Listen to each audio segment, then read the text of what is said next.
லோக்சபா தேர்தலில் தேமுதிக மற்றும் மதிமுகவுடன் கூட்டணி அமைக்க பாரதிய ஜனதா தயாராக இருப்பதாக அக்கட்சியின் மூத்த தலைவர் இலகணேசன் தெரிவித்துள்ளார்.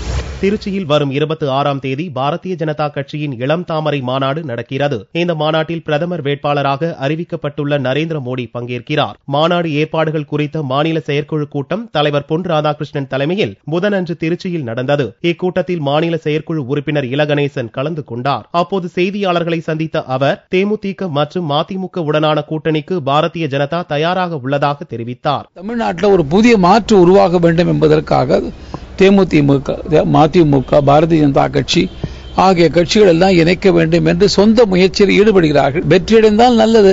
ரஜினி ஒரு அப்பழுக்கற்ற தேசியவாதி, தேசத்தின் நலன் குறித்து கவலைப்படுபவர். யாரெல்லாம் தேசத்தின் நலன் குறித்து கவலைப்படுகிறார்களோ அவர் நிச்சயமாக நரேந்திர மோடிக்கு ஆதரவாகத்தான் குரல் கொடுப்பார்கள். நடிகர் ரஜினிகாந்த் அப்பழுக்கற்ற தேசியவாதி என்றும் அவர் மோடிக்கு ஆதரவாக குரல் கொடுப்பார் என்றும் இலகணேசன் நம்பிக்கை தெரிவித்தார்.